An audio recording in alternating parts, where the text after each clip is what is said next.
Hi guys, welcome to Counterpoints. My name is Connor, and today we're going to be breaking down the third entry into the fan animation Steel Coffins. Just in case it was unclear, last week we broke down parts 1 and 2. This cinematic has great violence and detail, so I'm ecstatic to be bringing it to you today. Last time we checked in with our reconnaissance tanks, they had taken on a Chaos Cultist mechanized patrol. In the opening to this episode, the recon squadron of the Solston 12th meets up with the Talarn company to take on a Chaos artillery emplacement. Since the recon tanks have better scanners and optics, they will enter into an overwatch position to direct a Talarn assault in the middle of a massive sandstorm.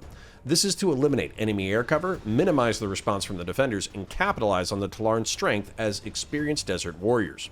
If you're new to the channel, be sure to like, comment, and subscribe, and check out our animation breakdowns and our real-life bolter video. This episode is brought to you by Hawkins & Company. Everything today is soulless and mass-produced, but not the wallets from Hawkins & Company. They're hand-stitched in the United States from some of the finest locally produced leather and come in a variety of styles and configurations. I carry the bifold wallet daily, but they also have trucker and biker-style wallets available. Use code COUNTERPOINTS at checkout and get 15% off your order. Get a wallet that's manly, rugged, and refined, all at the same time, today.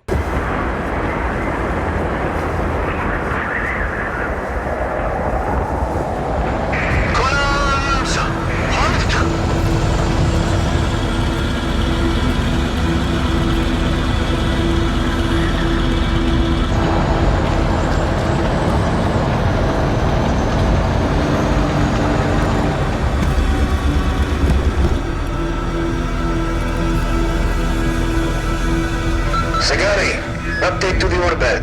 The scout team is now under your direct command. Let me know when you have eyes on the position. Roger. Scout team, this is Sakari. Radio check over.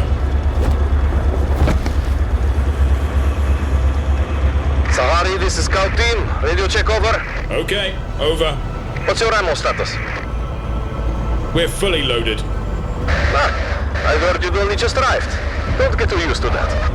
It's a nice change in my routine. Well, enjoy it while it lasts. Only been doing this my whole life. Your whole life, so far.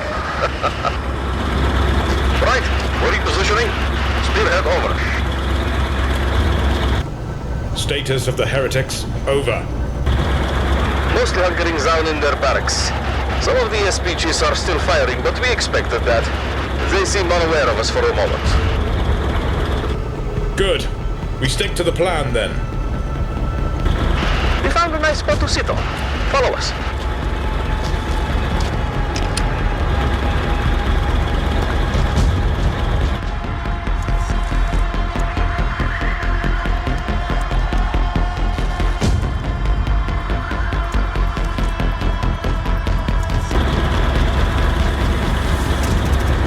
Sergeant, we're good to go. Roger. Give me a minute. Out. Nathal, Cirrus, this is Sakari. Ready to go? Natal, ready, over. Nathal, okay. Out to you. Cirrus? Cirrus, good to go. Out. Ironhead, this is Hornet. All scouts are ready, sir. Over. Very well. Wait for my signal. Out.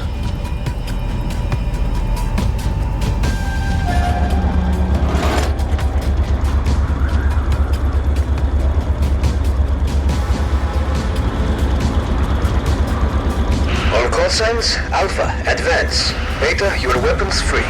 A healthy chunk of runtime is spent on the briefing and radio checks, but I think it is a nod to the environment and realism which is appreciated by a war on terror and law enforcement veterans such as myself. When it comes to the environment, I've experienced what these men are experiencing. Several times when I was in Iraq on Al Asad, the largest base in Al Anbar province, we experienced haboobs or shamals. These are 40-mile-an-hour sandstorms that can last days, reduce visibility to a few dozen meters, and make travel extremely difficult. There's an eerie beauty to them where you feel like you're on an entirely different planet. A neck gaiter or breather mask is a welcome respite from the dust blasting into your mouth and nose, and goggles are required to keep your eyes from getting sliced by sand. The Talarn thriving in this environment and talking as though it's another day at the office speaks to their regimental history. If you want their regimental history, please watch our last episode. When it comes to security work, a term I use to describe military law enforcement and private security, communications are critical. When infantrymen talk about what's needed in battle, it's the mastery of moving, shooting, and communications. Radio checks are used to make sure that you have enough battery, you're on the right channel, and other parties in your element can hear you, and God forbid you need to reach each other, you will be able to communicate that. When it comes to radio communications, there are multiple philosophies, particularly in law enforcement.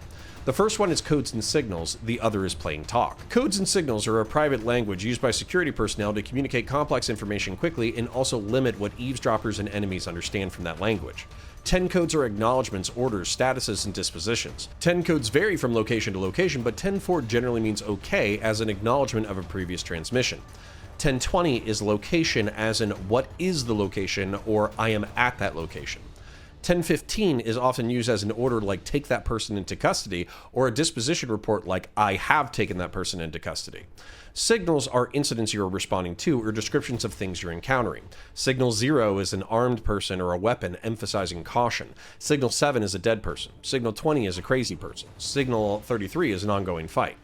The problem with the private language is you need to train all of your personnel in that private language, and also if you bump into another agency or unit who doesn't use the same codes as signals, that can lead to miscommunications.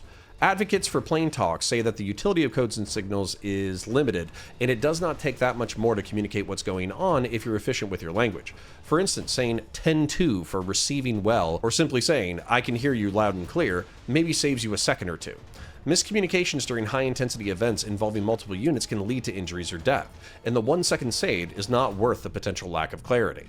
The Scouts are outfitted with long las, a sniper rifle variant of the las rifle, and it needs to be remarked that this is an environment where the las rifle would be preferable to the autogun or stubber.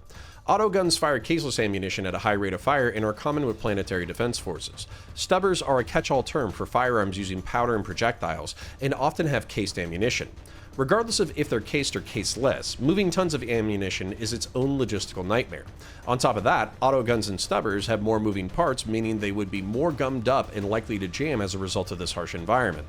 The las guns by comparison use cells that can be recharged and have almost no moving parts besides the charge cell. I could see how reliability and logistics offer a clear advantage in this fight. With a support element in position and a reconnaissance element as their eyes, the Talarns launch the assault.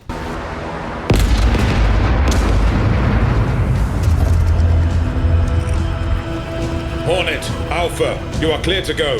Mine Beta on your 2. Alpha Hornet. Roger. Priority targets? SPGs are on your 10, but you'll have to push through the embankments. Engage at your discretion.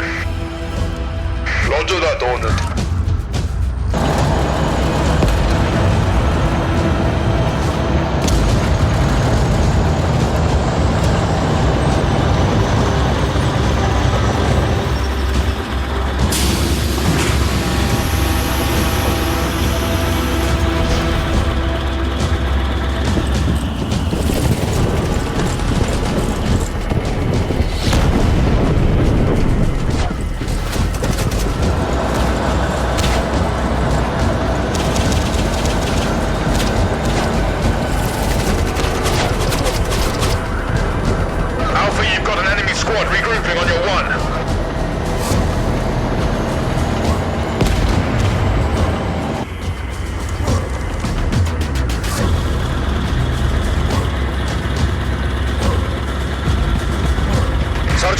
There's a heretic marine near the comm station, switching to hotshot packs. Throne. Alpha! You have an Astartes inbound! Pull back!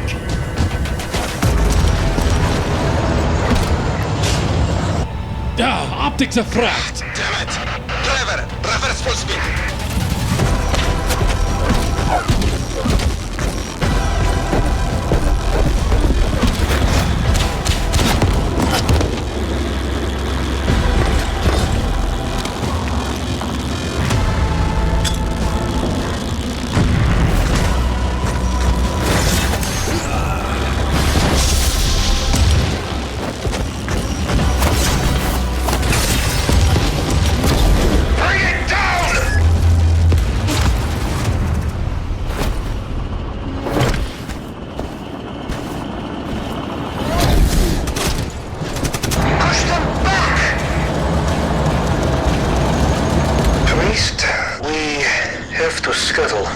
Disabled Russes. I already gave orders.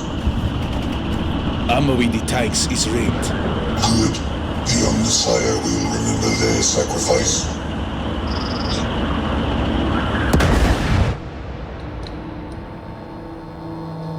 The Solston recon tanks call out the directions of the enemy, allowing the Leman Russ's chimeras and infantry to respond to the cultists' quick reaction force.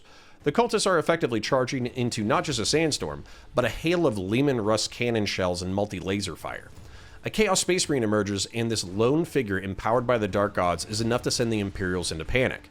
Space Marines are already demigods of war, worth many times their number of mortal warriors. Chaos Space Marines are either veterans of the Horus Heresy, 10,000-year-old warriors of a dark crusade against the Imperium, or they are renegades and pirates who have forsaken the Imperium, who find refuge and strength amongst the Dark Gods. Khorne turns heretic Marines into berserkers, Nurgle turns them into walking plague, Tzeentch turns them into powerful sorcerers, and Slaanesh turns them into pleasure and pain-crazed lunatics, seeking the highest of experiences to sate their addictions. Based on armor and demeanor, I would not be surprised if this was a devotee of Slaanesh, as the Chaos Marine shows off their lethal grace.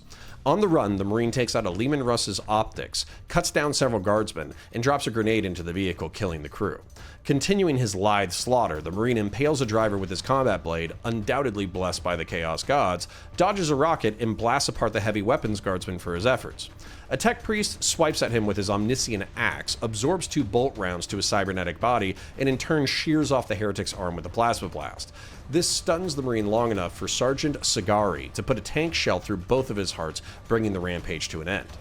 To make sure the Marine does not become possessed by a demon and become an even bigger problem, the priest delivers a plasma coup de grace, shearing off his head. The Tolaran have lost 2 tanks and half a dozen guardsmen, but they have taken the Chaos Guns and silenced them for now. I love the concessions to the environment and realism. I love the confidence with which the Tolaran begin their assault and the absolute panic the Chaos Marine inflicts. I like that the Marine kills many times his number, and it takes a concerted effort by all Imperials present to bring him down. I also love that if there had been even 2 Marines, let alone a fire team or a squad, the Imperials would have been undoubtedly wiped out.